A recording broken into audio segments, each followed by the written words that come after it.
Hello and welcome to the Un-American Football Show. I'm your host Nate, and joining me for our very first outing as a YouTube show is the ever-present Ross Crawford. How are you, buddy? Good, excited. It's week one. This is what we've been waiting, 6 months for. It's the only time anybody can really have hope, as we've kind of said on our audio version of this show. Unless you're a Houston Texans fan in 2021, that's probably the only team that can't have any hope. But we might talk about them at some point in the season. You never know. Pigs have been known to fly occasionally, I suppose. Yeah. Oh, it's dreadful down there. Like it just keeps getting worse and worse and worse. Like it's incredible how bad they can keep being, isn't it? Yeah, no, that is incredible. Probably something we should get into on the longer version of this show, because I'd love to go on a rant about them at some point. Yeah, that's how little the transitions are going to be used. That's it. Right, so for the upcoming season, we're committing ourselves to 2 shows a week. You can have our usual weekly audio podcast, and I'll get better at looking at the camera and not like reading. But and then we're going to have this new YouTube weekly prediction show, which is, I mean, for lack of a better way of putting it, it's more or less a vehicle for us to attempt to flex on how good our football knowledge is. But it's almost definitely going to show just how little we each know. So what we're going to do is we're going to take the games from Sky every single week, and we're going to predict the winner, the top fantasy point scorer, and the final score from each game. It's going to be a tough one. Plenty of places to pick up points. Just to go through the points, just so people understand the rules. If we get the winner of a game right, we get 1 point, because it should be more or less relatively easy. Then, if in predicting the correct score, basically we've given ourselves brackets of a 1-score game, obviously up to 7 points, a 2-score game up to 14, a 3-score game up 14 and above, right?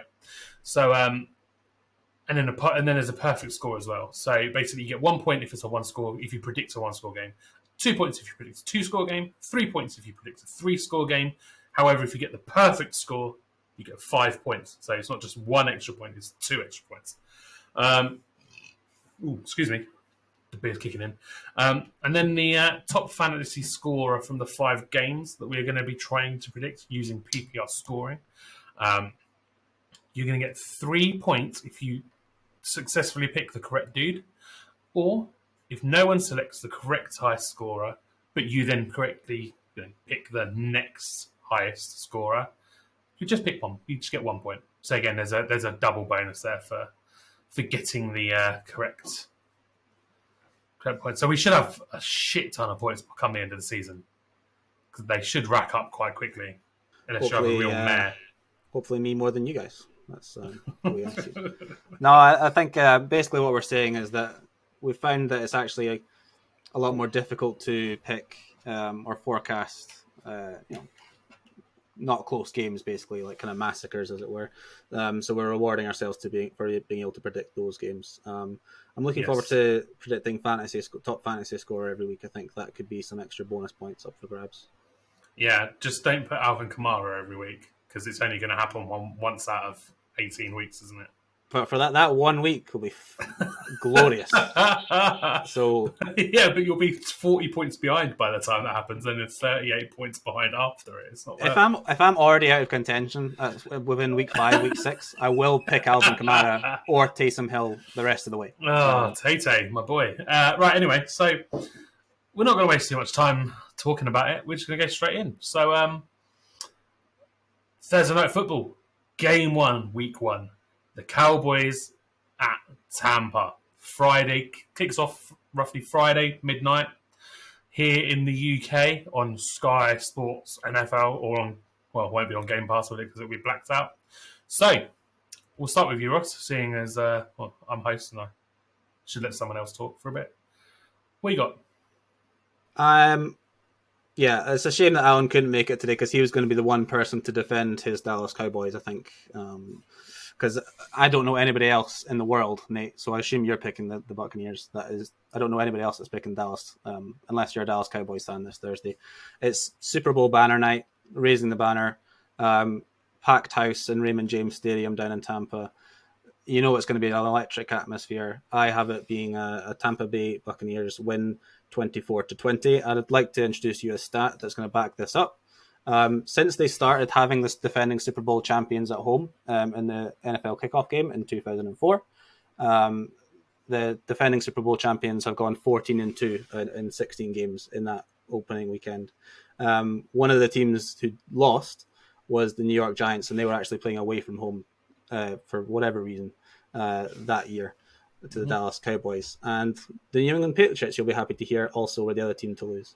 But on the other 14 occasions, the defending Super Bowl champions won on Super Bowl banner raising night, and Tom Brady's been through a lot of those, and he's going to win again. Yeah. So you suggested that I was going to pick the Bucs, and I'm not disappointing. I think it's going to be a massacre somewhat. I've gone for 13 points to 28, so I'm going for a 3-score game here. Going big and going early, going big. Genuinely, I think the Cowboys roster is more or less garbage. They have a few stars dotted around. I think they're pinning their hopes on Amari Cooper stepping up. I think he's a star, but I don't think he has a supporting cast there. It all sort of hinges on whether Dak Prescott's shoulder is the one he wants or the one that I expect. And I'm giving you my answer there for what I think is going to happen. I don't think it's going to go very well. And then obviously, Alan, as you said, picked the Cowboys. He reckons the Cowboys are going to win this game 28 points to 25. He said that this game is win-win for the Cowboys. If they lose, it's fine because no one expected them to win. If they win, great. It's a morale boost. Everyone's written off the boys. He thinks there are ways that they can win, even if they are less likely. Brady started slow last year, and the run game is average. It's down to how much this Cowboys defense has improved as to if they can restrict them at all. He thinks the Cowboys airing it out is the way to victory, and with Dak back, they have a point. So he's hinging it all on the fact that Cowboys roster should have improved, but they haven't. They are still trash. I think they're bad on defense. I think their offense will be good, and that's why I've actually got it as a 1-score game at 20-24. I think the Bucs, all that energy in the building, they'll jump out to an early lead in the first half.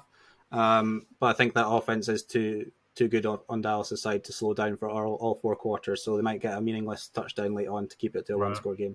Just kind of show faith. Fair. Okay, so we're going to move on to Steelers at the Bills. It's Sunday, 5 p.m. kickoff. 5 p.m., not 6 p.m. because we're on summertime, basically. I don't know why suddenly that because we're doing YouTube, I'm doing all of this stuff. It's got to stop. I'll start with Alan. He says the Bills are going to win 28 points to 20. He's not sure how he feels about the Steelers. The weapons look great on offense, but he's not sure the supporting cast is good enough to challenge the Bills. He would like to see a more defined run game in Buffalo, but he thinks their defense is good, and Josh Allen is a wizard, so he's predicting a win for them. 28 points to 20. Me again, Buffalo Bills. I'm going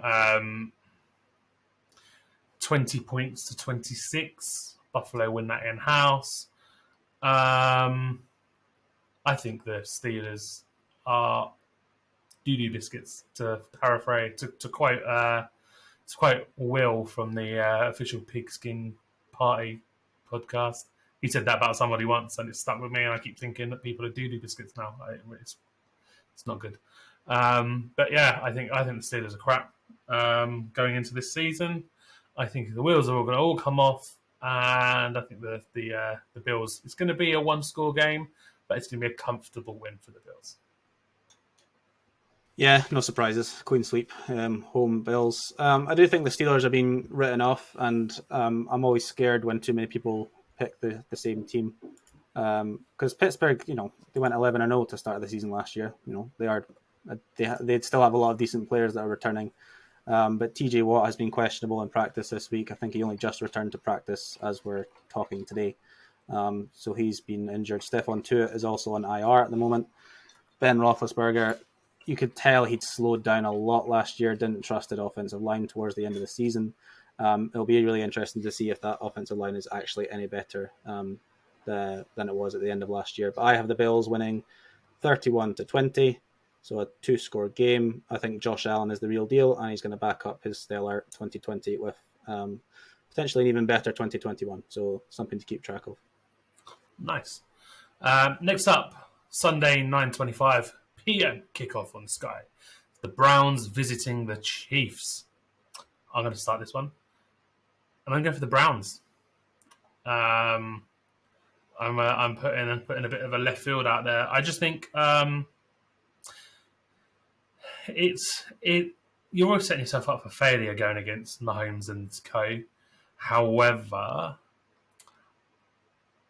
I think the Browns' defense is slightly better. I put the Browns in the top 5 defense, and the Chiefs just about top 10.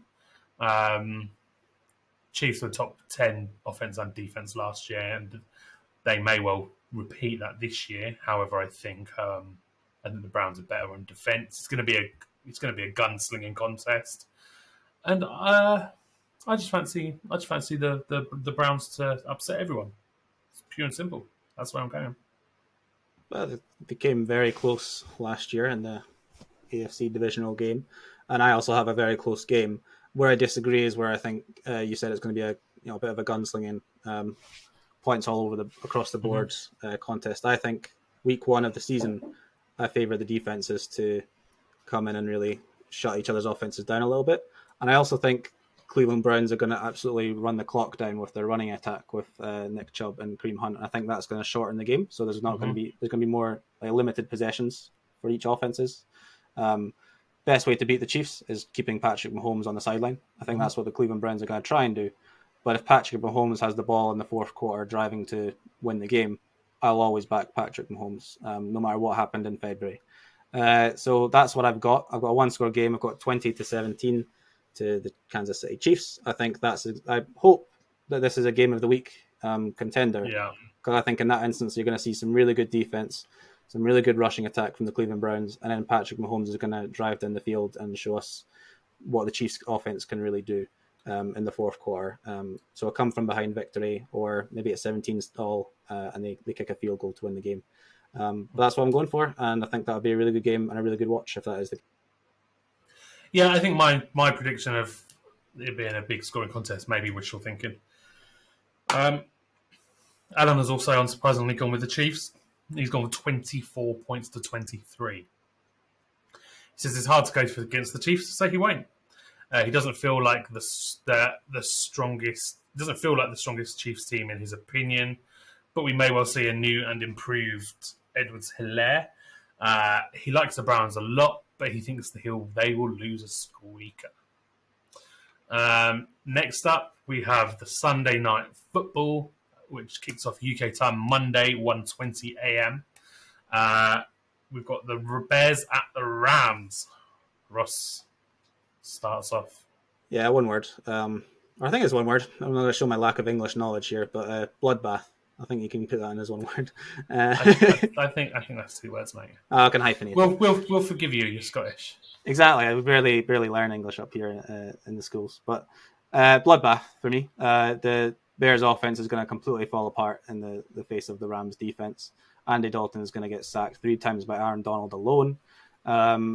Matthew Stafford's going to light up the scoreboard. He's going to drive down the field at will.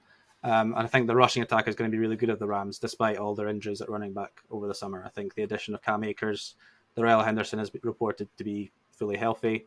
I think the rushing attack is going to be good. One of the best offensive lines over there in LA as well. So I just think they're going to wear down Khalil Mack so that the pass rush threat isn't much of an issue. The Bears secondary quietly got worse. They got rid of Kyle Fuller in the offseason. I just don't see how the Bears win this game. I think the Rams in their building on Sunday Night Football, they're going to be up for it. 31-10 to the Rams. I see it. I think Matt Nagy's offense is going to have their usual scripted plays that are going to get them a touchdown early, and their in-game management is going to be horrific as usual after that, and I see it being 31-10. Yeah. So I'll follow up. I've got the Rams obviously winning 35 points to 20. now that the Rams have dropped Jared Goff and they brought in Matthew fucking Stafford, I think it's their year. I think it's their year to really put on a run at the Super Bowl. And the Bears are shit. Yeah, it's quite simple sometimes, really. It is. Sometimes on paper it Um, looks a lot simpler than it. You can overthink it sometimes. I think I think I've overscored the Bears.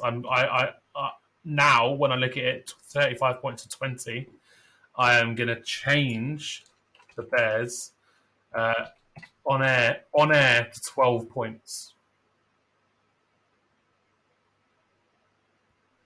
No, it's not. Yeah, 4 field goals.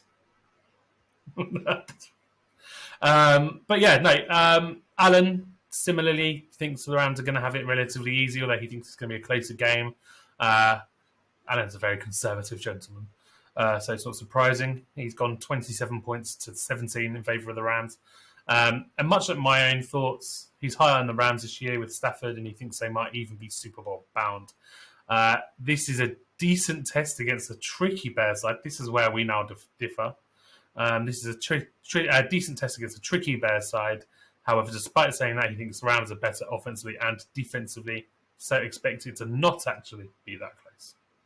Whereas, I would say a 10-point game. 10-point game is incredibly close. I do think if this was at Soldier Field in Chicago, it would be a little bit closer. Yeah, I think absolutely. The first time in front of fans for nearly 2 years, that Chicago stadium can be quite raucous, that crowd. So yes. that would have changed things, but I just don't see it happening in Cali. No. Okay, and then Monday Night Football finally. Tuesday, 1 a.m. UK time kickoff is the Ravens going to Vegas. I'll open up with this one. I think the Ravens are going to wipe the floor with John Gruden and his merry idiots. 33 points to 12. The Ravens are a very good football team that I think occasionally believe they're in hype and suffer for it. However, John Gruden is crap. And I think Vegas are going to really struggle this year. I don't see much other than Darren Waller and Derek Carr on that offense to get even remotely excited about. So yeah, I think the Ravens are going to go down there, and I don't think they're going to miss J.K. Dobbins as much as people may think they're going to. I think they will in this game, but I think they'll survive quite comfortably and run out easy winners. Alan also says 24 points to 10 in favour of the Ravens. He says he's not a massive Ravens fan, but he expects them to pound Vegas into the ground with that run game. Often known for having a good defense, he's not wild about this Raiders offense or what Gruden is doing with the Raiders. It's actually his biggest point split of the week, and it's his only 2-point game, 2-score game, I think. I know, there's a couple. Forget that. And finally, Ross. This is my one wild card of the week. I think I went quite chalk the rest of the way. Ravens are favourites going into Las Vegas, but I'm actually giving it a home sweep for my picks. And I'm going to choose the Las Vegas Raiders. Now, I'm not a big Raiders fan, and I don't think they're going to be good this year. But the Raiders, looking back on the Gruden era, which I despise, I hate everything John Gruden has done to that team. They usually start well, and then they fade late and quite dramatically and really, really badly. They actually beat New Orleans and Kansas City within the first 5 weeks of last season, so they get their good performances in early. I like Derek Carr. I think he's a good quarterback. And I just think all the injuries and all the issues Baltimore have had in the last month or so of training camp, Rashad Bateman is going to be out, so you're left with your receivers that you had last year that we said weren't good enough. All the issues they've had at running back. They just signed Lev Bell to the practice squad. We know that 2021 Lev Bell, probably not the best running back in the world. So I just see the Raiders playing well. Henry Ruggs, the wide receiver that we've not heard much of, especially when you compare it to his fellow 2020 first rounders, CeeDee Lamb and Jerry Jeudy. I think he's had a very quiet offseason, and I think it's going to lead to him blowing up the scoreboard on Monday Night Football. And I think he's going to have a really good performance, a bit of a breakout performance. And it could be the highlight of Las Vegas Raiders season. So I hope they enjoy it. Have you drafted Ruggs anywhere? Yeah, okay. Suddenly it all makes sense. Okay, so our top fantasy point scorer from the 5 games, Alan has gone with Stefan Diggs. I have gone with Matthew fucking Stafford. And I'm going to say that. I think I'm going to say his name like that every single time I speak about him from now on. And then, who have you got? Yeah, I had a late change. Looking through our scores, I saw how well I have the Bills beating the Steelers, and I think Josh Allen is going to get a lot of points on the ground, and he's going to get a lot of touchdown passes. So I'm picking Josh Allen to be my top fantasy scorer from these 5 games. Excellent. Okay. Well, that's it for week 1. Got our predictions in. Not a lot to discuss. There's not really, preseason football doesn't count as football, so there's nothing to talk about there. We're not going to waste your time too much. We're all excited about the season starting tomorrow/tonight if you watch this on Thursday. So yeah, how excited are we? How excited are we to see the Cowboys getting pumped tomorrow, Ross? Good. I hope some people are watching this before the Sunday's games as well, so you'll already know that the Cowboys got pumped. So that'll be even better feeling. So we're laughing for you right now, knowing it's going to happen, and you can laugh because it already has happened. You can relive it vicariously through this podcast as it happens. Exactly. So it's even more reason to watch moving forward, especially for our TNF games, because we'll get them all right. It'll be a good banner. But yeah, I'm looking forward to it, mate. We all love football here, so I'm excited to have it back. Yes, very, very excited that football is back. The off-season is just far too long and dramatic with the Houston Texans being the Houston Texans. So I'm delighted that it's at its end tomorrow night. Yeah. Cheers, Ross. Cheers, mate. If you've enjoyed us talking crap about football today, please give our show a like and subscribe to us. Why not? You can check out our other weekly effort on Anchor, Spotify, Apple, Amazon, Google Podcasts, pretty much anywhere you can get a good podcast from. So all I have to say is cheers and see you next week. Cheers, guys. Just going to let it out awkwardly hang. Powered by Riverside FM.